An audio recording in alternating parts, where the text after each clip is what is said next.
Salut Internet! Alors aujourd'hui, on repart dans ma petite série des pires meurtriers en série au monde. Alors aujourd'hui, notre sujet sera Samuel Little des États-Unis. Donc c'est parti!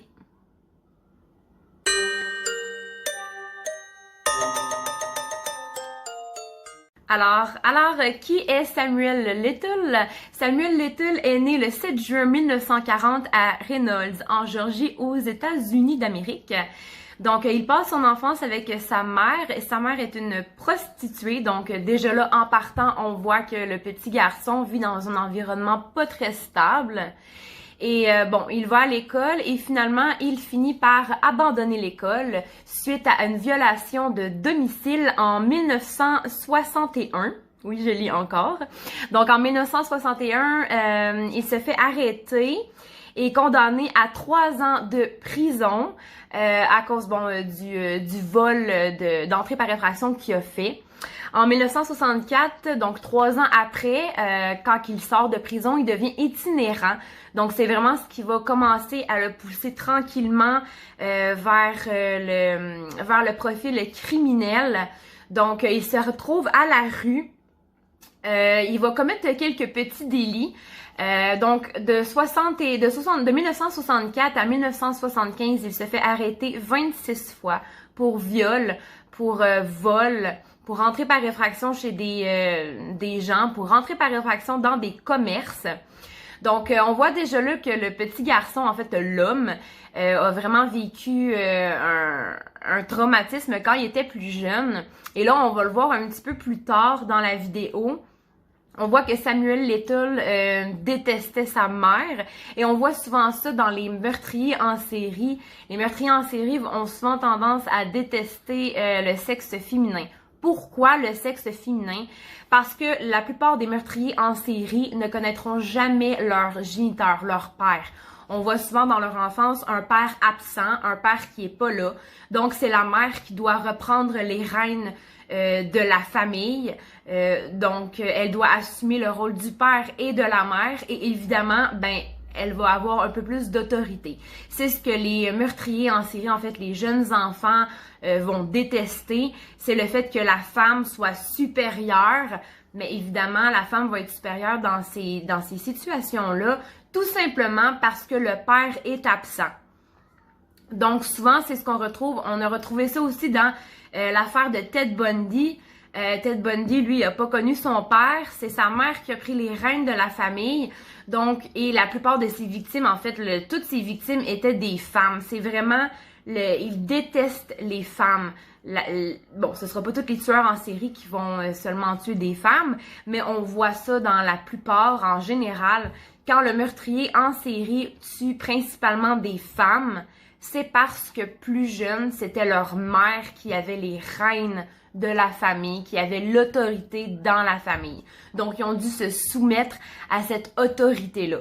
Donc là, on le voit ici dans le cas de Samuel Little, c'est que sa mère a dû assumer les deux rôles et en même temps, il a été délaissé par sa mère parce que, bon, elle était prostituée, évidemment, dans l'alcool et dans la drogue. Donc, il était souvent délaissé par lui-même. Il a été obligé, il a été forcé d'être capable de survivre par lui-même. Donc, souvent, la nourriture, ça arrivait que le frigo était vide. Donc, il devait se rendre chez le voisin, chez la voisine. Parfois même aller voler dans des magasins, dans des restaurants ou des centres commerciaux pour être capable de se nourrir. Ça, c'était vraiment son enfance. C'était vraiment la grosse partie qui a fait en sorte qu'il devienne de cette façon-là, qu'il devienne ce qu'il est aujourd'hui. Donc, quand on dit l'enfance de 0 à 5 ans, c'est très important. Oui, c'est très important parce que c'est là que le cerveau se développe. C'est là que l'amygdale va se développer. L'amygdale, c'est la partie du cerveau qui contrôle les émotions. Tout se ramène à l'amygdale, au contrôle des émotions. Les valeurs, l'empathie, la douleur, la tristesse, donc la colère, toutes ces émotions-là, c'est l'amygdale qui le fait. Et de 0 à 5 ans, c'est là que ça se développe. Donc voilà, ça c'est pas mal l'enfance de Samuel Little, en fait l'enfance de la plupart des meurtriers en série Le père absent, la mère prostituée, droguée, alcoolique, la mère absente, la mère qui va prendre trop d'autorité. Donc, c'est ce qui va donner pas mal la plupart des meurtriers en série une haine contre les femmes. Donc là, je vais regarder mes notes, je vais énumérer quelques victimes qu'on a découvert que Samuel Little avait fait. Donc, c'est parti. Jusqu'en 1982, bon, il avait été arrêté 26 fois, ce qui est quand même énorme, mais c'était pas aussi pire qu'en 1982 où il a été arrêté pour le meurtre de Melinda Lapré, prostituée de 22 ans. C'est à ce moment-là que le jury ne le condamne pas parce qu'il manque de preuves. Il n'y a pas assez de preuves pour l'inculper. Au même moment, il se fait transférer dans la prison en Floride pour être jugé pour un autre meurtre de Patricia Mount, une femme de 26 ans qui avait des déficiences mentales et dont le corps avait été retrouvé à Gainesville, étranglé, battu et violé.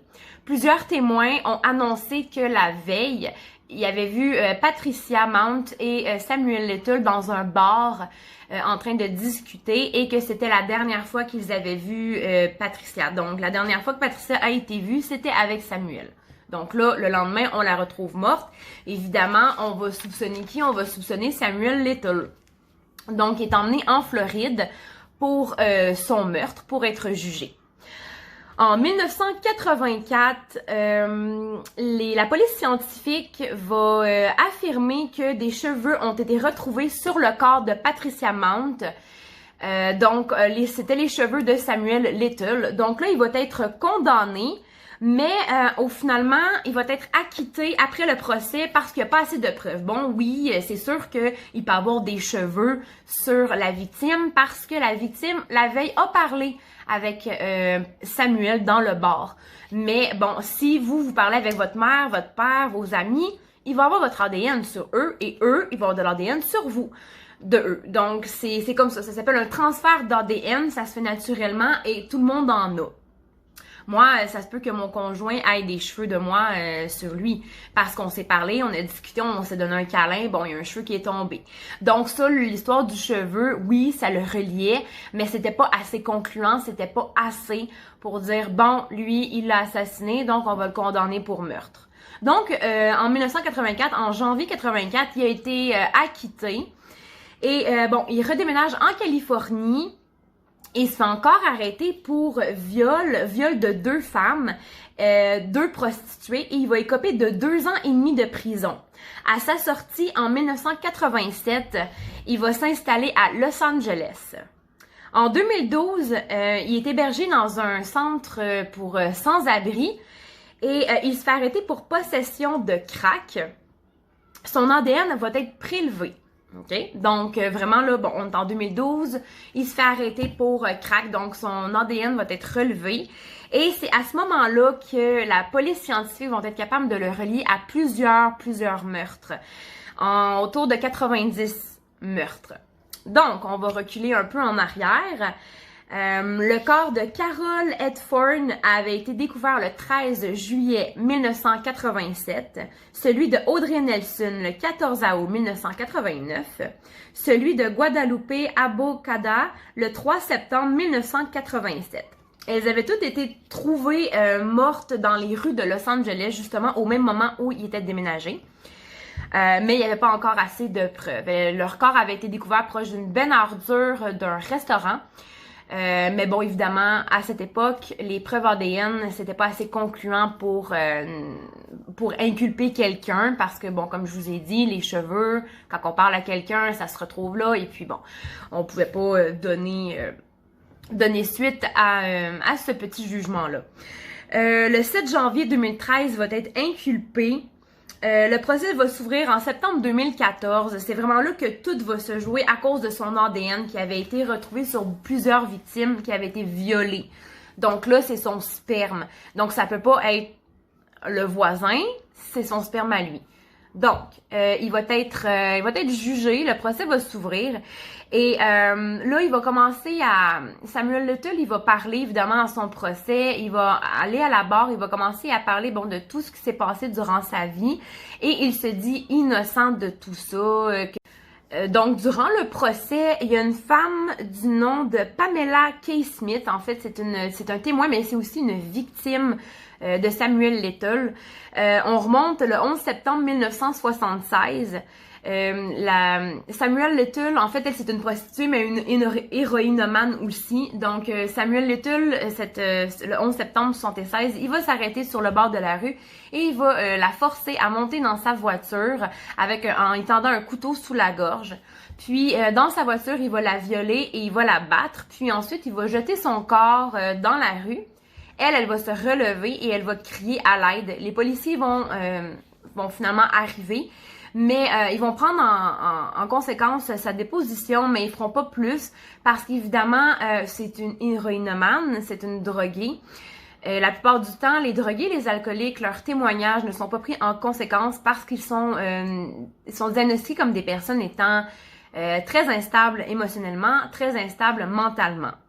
Donc, la plupart du temps, ces témoignages-là sont remis dans le dossier et c'est fermé.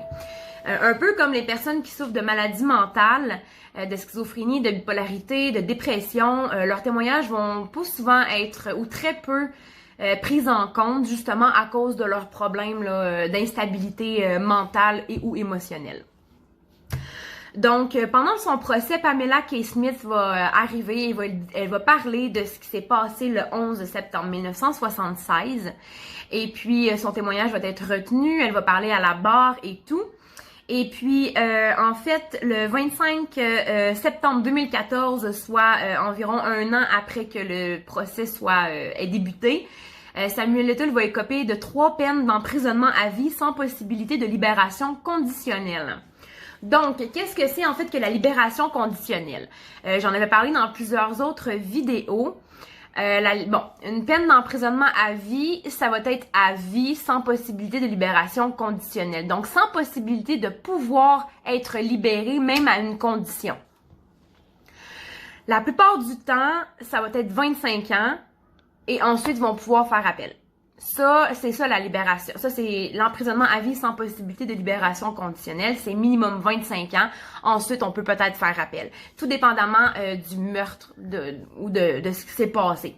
Comme lui, Samuel Little ne pourra pas faire appel parce que le nombre de victimes est tellement important et tellement grand que rendu là, il peut pas demander appel. À moins qu'il fasse 50 ans. Mais on s'entend que rendu à ce temps-là, je pense qu'il va être décédé. Donc, rendu là, on s'en fout pas mal.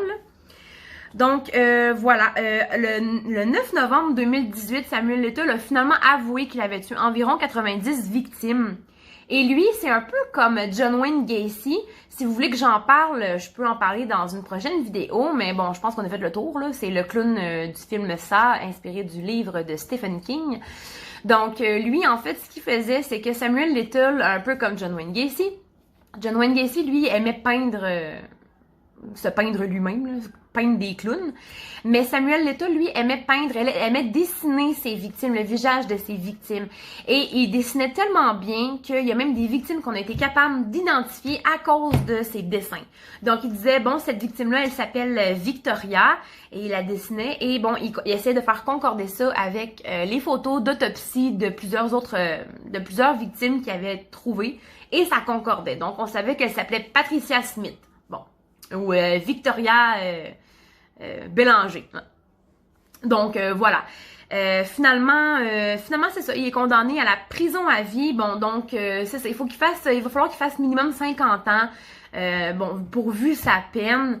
50 ans de prison avant de pouvoir faire appel. C'est quoi faire appel? Faire appel, en fait, c'est quand on essaye de monter un dossier pour se faire libérer sous caution. On essaie de se faire libérer avec des conditions. Donc, lui, ça va y prendre environ 50 ans. Donc, il a été condamné en 2014. Donc, ça remonte quand même assez loin. Donc, d'ici ce temps-là, les États-Unis sont en sécurité parce que le pire meurtrier des États-Unis est encore en prison et je pense bien qu'il va mourir en prison. Donc, si vous avez aimé cette vidéo, mettez un like, abonnez-vous, activez la chaîne de la cloche de notification, et partagez pour me soutenir. Donc, on se retrouve dans une prochaine vidéo. D'ici là, je vous souhaite un bon week-end, une bonne semaine et on se retrouve très vite pour d'autres sujets. Bisous!